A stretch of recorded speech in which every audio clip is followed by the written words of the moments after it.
Greetings to all my black brothers and sisters all around the world. It's really a joy and pleasure to be here this morning and reaching out to you. I would have just finished doing a DVD called The Mystery Behind Haile Selassie. And the reason why I did this DVD is because I was asked by one of my subscribers to speak on Haile Selassie. And so I just want to give you a brief outlook on what I would have spoken about. And I hope this brief outlook would mean something to you. And the DVD is really available. I think it's about an hour and 10 minutes. So anyone who's interested in getting the DVD can feel free to contact me and we can see how it could be done or worked out. Okay, with that being said, I just want to highlight what I would have spoken about. I would have spoken about the Solomonic dynasty, which Haile Selassie was a part of the Solomonic dynasty, and show you that Solomon is basically a state of consciousness, and that the father of David, which is Jesse, just means Jehovah exists. And it's showing you out of the existence of Jehovah comes humanity, which is David. And out of humanity comes the highest level of consciousness, or the place of divinity, where they connected back with nature or connect back with the sun, which is Solomon, which Sol is speaking of solar and speaking of the sun, and explain to you the mystery of the sun in the sun. And I would have gone to 1 Kings chapter 3 verses 5 to 15 and show you how it connects with Matthew 6:33 and so on, where it speaks about seeking first the kingdom, and show you the kingdom is within, and show you the two kingdoms, and show you the Lord of the Rings, and show you the two towers, and so on, and show you the kingdom that is leading you towards the getting, and the kingdom that is leading you towards the being. Okay, and then I would have gone on and explained about the law of correspondence and the law of polarity, and also explain how there is an Ethiopia on the outsider in geography, and there's a Ethiopia within, and how we are to be the Lord and Majesty over our own life, and the HIM, which is His or Her Imperial Majesty, it is telling you about your royalty within your own self. And I would have also speak about Mount Olympus, the place of the gods, our highest state of consciousness, the place of we come into self-realization,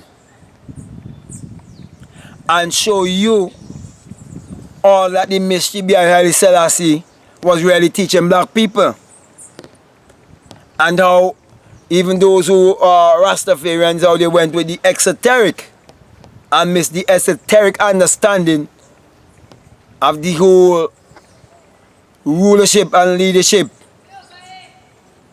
and imperialism and majesty of Haile Selassie. And I will have also go on and deal with the family of mystics, the black family of mystics, and the bloodline, which I happen to belong to all of what I'm speaking about. The family, the bloodline, everything. Okay? And speak about the brotherhood. And then I will have go on and speak about the language, which is the language of symbology. And with the bloodline, I will have explained how you get connected with the bloodline. It's not a bloodline like the blood that runs through this vein here, but it's the royal vein. It's in the invisible world. It would take place where you would become one with the bloodline, where you would fuse with it. Okay? And then I would have spoken about parrotism, where those who are followers of Haile Selassie, they are suffering from a disease called parrotism, which is still intellectualism, which is really the mindset of the white man, or the mindset that the white man wanted was to give to black people. They're still operating under that while they're speaking about white supremacy. So they're trying to rebuke the thing when they actually are part of the thing and they're actually supporting the thing big time. That's why when they go in the mountain and say they're planting weed to support their religion, to be a part of their religion, they want to grow 5,000 pounds to be part of their religion and worship money and go and sell it and encourage crime and encourage the lawyers to make big money off of them by taking them and putting them in the prison.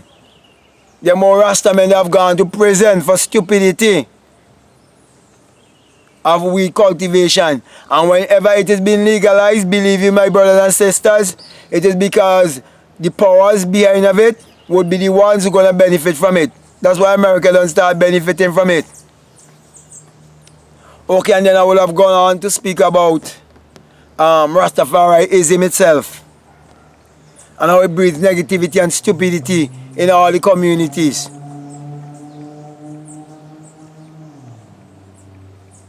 And how when I was coming to my consciousness, I used to always be in confrontation with them.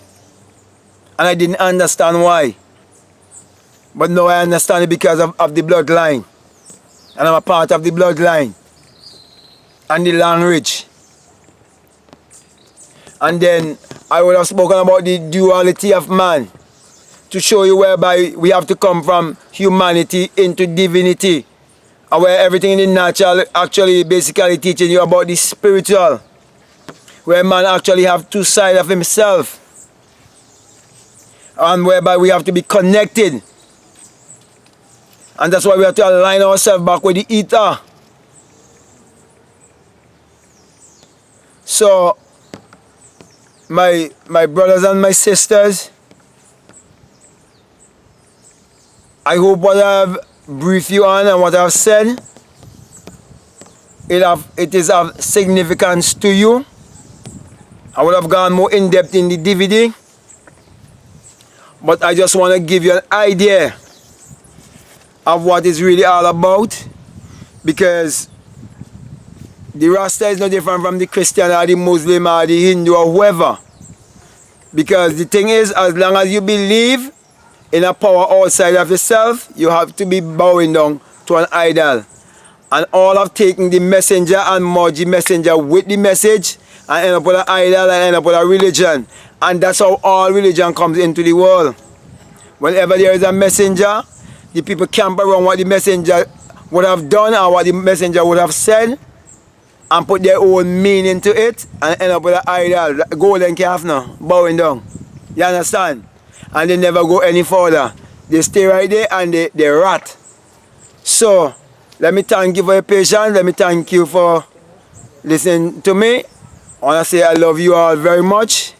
And I hope my sister who asked for me to speak on Haile Selassie, I want to say to you that it was timely. I want to say that you were led. And it was through your intuition. And hadn't been that you would have been obedient to your own intuition and asked me, I would not have even discovered what I have discovered myself, because all I knew it was being communicated to me for a very long time. The bloodline and the language, the bloodline and the language. And I used to be going with it for years. The bloodline and the language, and know that I am connected to a bloodline and a language. But now I fully understand it. And I want to give thanks to you and for your boldness in believing and trusting in your own intuition to ask me to speak on the topic. So with that being said, my brother and my sisters, I want to ask everyone to feel free to subscribe. Feel free also to share if this means anything to you, and to like or dislike or to comment or even to ask me to speak on something. Okay, I cannot promise you when I would speak on it, but I would. Okay, so that being said, I just want to say, if your eye be single, your whole body will be full of light. Peace.